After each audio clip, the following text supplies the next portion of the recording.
주님께서 여러분과 함께 또한 사제의 영과 함께 마테오가 전한 거룩한 복음입니다. 주님 영광 받으소서. 그때 예수님께서 군중을 떠나 집으로 가셨다. 그러자 제자들이 그분께 다가와 밭의 가라지 비유를 저희에게 설명해 주십시오 하고 청하였다. 예수님께서 이렇게 이르셨다. 좋은 씨를 뿌리는 이는 사람의 아들이고 밭은 세상이다. 그리고 좋은 씨는 하늘나라의 자녀들이고 가라지들은 악한 자의 자녀들이며 가라지를 뿌리는 원수는 악마이다. 그리고 수확되는 세상 총말이고 일꾼들은 천사들이다. 그러므로 가라지를 거두어 불에 태우듯이 세상 종말에도 그렇게 될 것이다. 사람의 아들이 자기 천사들을 보낼 터인데 그들은 그의 나라에서 남을 죄짓게 하는 모든 자들과 불의를 저지르는 자들을 거두어 불구덩이에 던져버릴 것이다. 그러면 그들은 거기에서 울며 이를 갈 것이다. 그때 의인들은 아버지의 나라에서 해처럼 빛날 것이다. 귀 있는 사람은 들어라. 주님의 말씀입니다. 그리스도님 참여합니다. 예수님. 예수님. 오늘은 성 요아킴과 성녀 안나, 성모님의 부모님이신 두 분의 또 축일입니다. 오늘서 오늘은 또 중복이었다고 하는데 달구 새끼라도 드셨습니까? 자매님들이야 다른 사람 중복 챙겨주다가 본인들은 중복인지 뭔지도 잘 못 챙겨 먹었을 텐데 서운하니까 미사 끝나고 집에 가셔서 그래도 중복인데 닭은 못 먹더라도 계란이라도 하나 싸먹고 중복을 또 챙기셨으면 좋겠습니다. 더운 여름 또 이제 장마도 끝나가고 그래도 본격적인 무더위는 시작될 것 같아요. 그러고 나서 여름이 지나갈 것 같으니까 또 잘 또 견딜 수 있도록 미리미리 또 몸에 좋다는 거 챙겨 드시기 바랍니다. 오늘은 말씀드린 바와 같이 성 요아킴과 성녀 안나, 성모님의 부모님 축일입니다. 성 요아킴과 성녀 안나에 대한 이야기가 성경 어디에 있습니까? 없습니다. 여러분들이 십자가의 길을 할 때 여러분들은 무심코 하지만 제7처? 아니 5처? 5처에서 6처구나. 성녀 베로니카 예수님의 얼굴을 닦아드림을 묵상합시다 라고 하는데 그 부분이 성경 어디에 있습니까? 없어요. 우리들은 그렇다면 뭘 근거로 십자가의 길에서나 또 이렇게 성 요아킴과 성녀 안나 축일을 지내고 있는가? 성경에는 나오지 않았지만 여러분도 아시는 바와 같이 하느님의 계시는 한 가지인 또 두 가지 셈에서 길어 올린 것으로 하느님을 알 수 있죠. 계시라고 하는 것은 원어 그대로는 커튼을 열다입니다. 계시는 뭐냐면 하느님이 우리 말고 하느님이 먼저 커튼을 열어서 당신 얼굴을 보여주는 거예요. 사람이 찾아가서 커튼을 연 게 아니라 하느님께서 딱 커튼을 열고 나는 이렇다라고 당신을 보여주는 것을 계시라고 하는데요. 그렇게 하느님께서 커튼을 열어서 당신 얼굴을 보여주시는 방법은 두 가지가 있어요. 첫 번째는 성경이죠. 두 번째는 성전입니다. 그제 주일에는 불교는 엄청 대답 잘했는데 하여튼 성전입니다. 그래서 두 가지 원천이라고 계시의 원천이라고 해요. 그래서 하느님이 어떤 분이신지 알 수 있는 것은 성경과 성전입니다. 그럼 성경과 성전 중에서 뭐가 더 먼저일까요? 성전이요. 성전이 이런 건물을 말하는 게 아니라 거룩한 전통을 말하는 거예요. 우리들은 개신교 신자들이 주장하는 것처럼 성경이 구약 성경, 신약 성경 완성본으로 양장본으로 다 하늘에서 내려온 것이 아니에요. 성경은 성전이라는, 특히나 성경은 첫 번째는 구두로 전승돼요. 할머니 할아버지가 손자 손녀에게 알려두듯이 하나님은 이렇다, 또 모세가 이렇게 입에서 입으로 전해지던 것이 시간이 가면서 이게 기록이 되는 게 성전이죠. 여러분들이 구약 성경도 엄청 오래됐다라고 생각을 하는데, 구약 성경에서 가장 먼저 나오는 책이 창세기죠. 하나님께서 세상을 창조하신 이야기예요. 그러면 이스라엘 사람이 다 펜을 들고 하나님이 세상 창조하실 때 옆에 쫓아다니면서 막 기록을 했을까? 아니요. 창세기가 쓰이기 시작한 것은 솔로몬 때예요.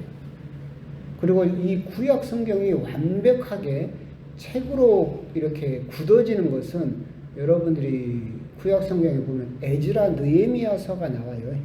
다 망하고 끌려갔다가 다시 되돌아가지고 성전을 다시 지으려고 하는 그 에즈라 시대 때 성경이 지금 우리가 보는 구약 성경이 쓰였고, 그것도 구약 성경이라고 딱 한 권으로 묶여진 건 언제냐면 기원 후 1세기. 그러니까 우리가 생각하는 것처럼 구약 성경 자체도 하늘에서 금칠해가지고 내려온 것이 아니고 구두로 계속 전승되어 오다가 시간이 갈 때마다 손으로 쓰였다는 것이죠. 신약 성경도 똑같아요. 신약 성경도 여러분들 사도행전을 보면 제일 처음에는 성경을 쓸 필요가 없었어요. 왜? 사도들이 살아있었거든. 그 사도들이 내가 본 예수님, 내가 겪은 예수님, 그때 예수님은 이런 말씀을 하셨습니다라고 사도들이 직접 가르쳐주면 됐죠. 그래서 굳이 성경을 쓸 필요가 없었는데, 사도들의 박해로 인해서 한 분, 두 분 순교하기 시작하니까 이제 예수님 이야기를 해줄 사람이 없어지는 거예요. 그러니까 어떻게 해야 돼요? 부랴부랴 사도들이 했던 말을 기록을 하는 거예요. 그 사도들의 제자들이.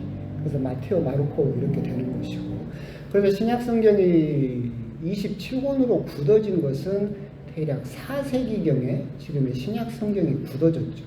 그러니까 우리가 이제 후 베로니카나 요아킴이나 안나나 그런 이야기 어디가 있습니까? 라고 한다면 수많은 책 중에서, 수많은 구두로 전해지던 이야기들 중에서 성경으로 딱 27권으로 정해졌죠. 그게 4세기예요. 그럼 그 사이에 쓰인 책들은 뭘까요? 그걸 외경이라고 해요. 성전 이해의 경전. 베로니카의 저 육처에 있는 예수님의 얼굴을 닦아드린 것을 묵상합시다는 성경에는 나오진 않지만 빌라도 행전이라고 부르는 것이 나와요.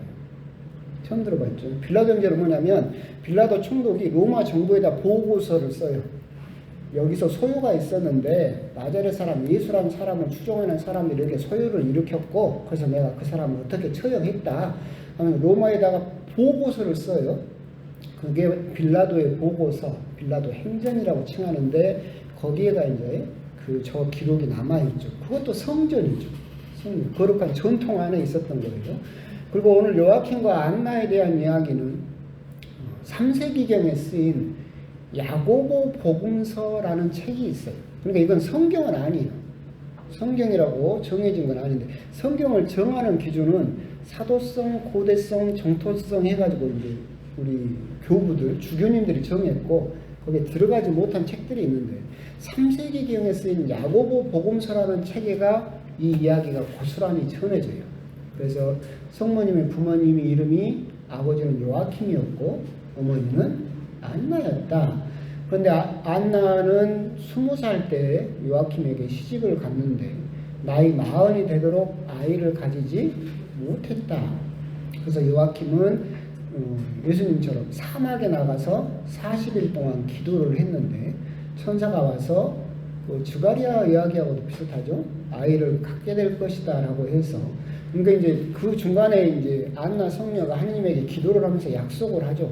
저에게 아이가 생기면 이 아이를 성전에 하나님께 봉헌하겠습니다 라고 기도를 하자 그 기도의 응답으로 요아킴에게 아이를 갖게 될 것이다 라고 됐고, 그래서 성녀 안나가 아이를 낳게 되었고 그 아이가 성모님이었다, 마리아였다라고 하는 것이고, 그래서 성녀 안나는 약속 드린 바와 같이 아이가 졌을 때고 조금 걷기 시작하자 성전에 마리아를 봉헌했다.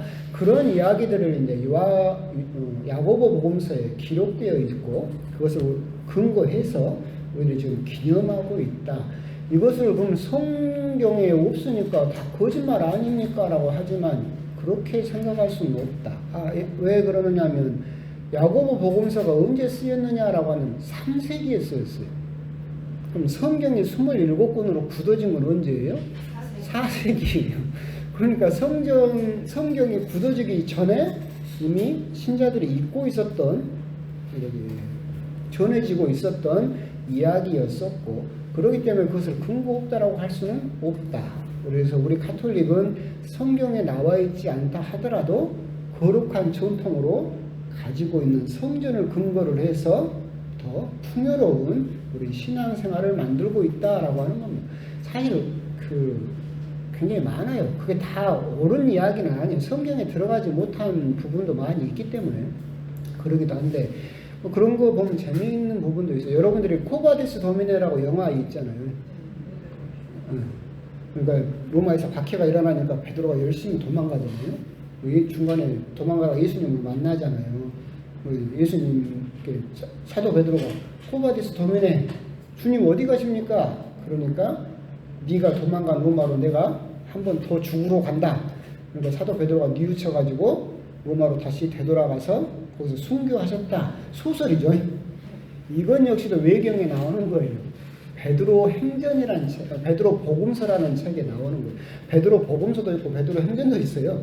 근데 헷갈리는 거예요. 거기에 나오는 이야기, 그건 역시도 우리 신자들이 계속해서 거룩한 전통으로 가지고 있던 내용이 나중에 영화로 만들어지게 된 것이다. 그래서 성경에 나와 있지 않다라고 해서 그것이 없던 일이 되는 것은 아니고, 성경에 나와 있지 않다라고 해서 그것이 거짓된 것은 아니다. 2000년 넘게 우리 신자들은 외경을 통해서 거룩한 전통을 통해서 그런 믿음을 계속해서 가지고 와 있었고, 우리들은 역시도 그런 전통을 우리 후손들에게 아름다운 유산으로서 넘겨줘야 된다라고 하는 점, 그런 점에 대해서 생각하시면 되겠습니다.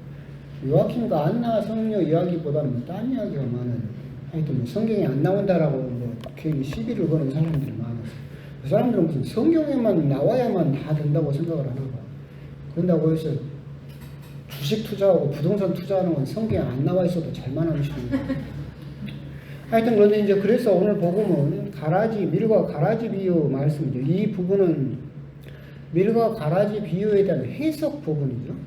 하셨고 그 뒤에 나오는 해석 부분입니다. 이 이야기는 이제 온전하게 이해하기 위해서는 오늘 복음에 나오는 것처럼 종말론적으로만 바라봐서는 안 된다.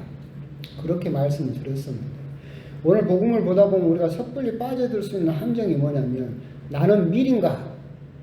나는 가라진가? 여기에 빠져버릴 수도 있다. 근데 예수님은 절대 그런 의도로 하신 말씀이 아니다. 이 복음과 쌍을 이루는 비유 말씀이 뭐냐면 씨 뿌리는 농부예요. 씨 뿌리는 농부 다음에 바로 밀과 가라지 비유가 나오거든요. 왜 그렇게 연이어서 나오느냐면 주제가 같아요. 한 가지 주제 뭐냐면 포기하지 않는 하느님, 이 주제예요. 즉 씨 뿌리는 농부에서도 우리가 생각하기 쉬운 게 뭐냐면 나는 좋은 땅일까? 나는 돌밭일까? 나는 세상 욕심에 드글드글 끓고 있으니까 가시덤불이 덮인 땅일까? 이렇게 내가 혹시 어느 땅에 속해 있느냐에 우리가 중점 눈길이 가버릴 수 있겠지만 예수님은 절대 그런 의도로 하신 말씀이 아니다. 그 비유 말씀의 핵심은 뭐였어요? 네가 어떤 땅이든지 상관없이 나는 너를 포기하지 않고 씨를 뿌린다. 네가 비록 지금 죄를 지어서 돌을 품었을지언정 세상 욕심에 사로잡혀서 가시덤불에 둘러싸여 있을지언정 나는 너를 포기하지 않는다. 그래서 끊임없이 너에게 말씀의 씨앗을, 은총의 씨앗을 주고 있다. 이게 그 비유 말씀의 핵심이에요. 포기하지 않는 하느님. 이어져 나오는 밀과 가라지 비유도 똑같아요. 포기하지 않으시는 하느님. 그게 무슨 뜻이냐면 마치 우리도 아까 말씀드린 바와 같이 이 비유를 들으면 나는 밀인가? 나는 죄인이니까 가라지겠네? 이렇게 생각할 수 있겠지만 절대 그런 뜻으로 하시는 말씀이 아니다. 무슨 뜻이냐면 이 비유의 핵심은 가라지가 밀로 변할 때까지 하느님은 끝까지 기다리신다. 옆에 종들이 뽑아버립시다. 저거 눈에 뻔히면 거스리고 뽑아버립시다 라고 했는데 주인은 뭐라고요? 추수 때까지 놔두라. 예비두라. 그리고 나서 추수 때가 되어서야 비로소 그걸 갈라내죠. 생물학적으로는 가라지가, 덕볼이라고 칭하는 가라지가 밀로 변할 수 있어요? 없어요. 근데 사람은 변할 수 있어요? 없어요? 있다는 거예요.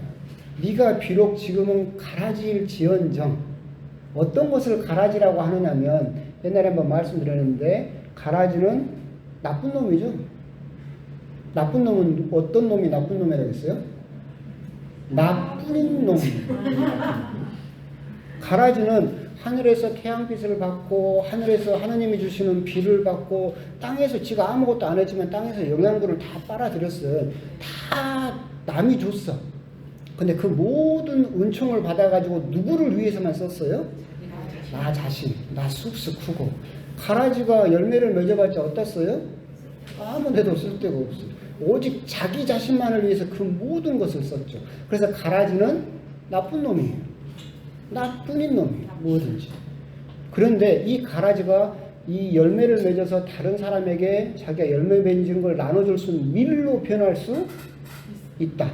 그래서 하느님은 끝까지 네가 밀로 변할 것이다 라는 희망을 가지고 기다리고 계시다.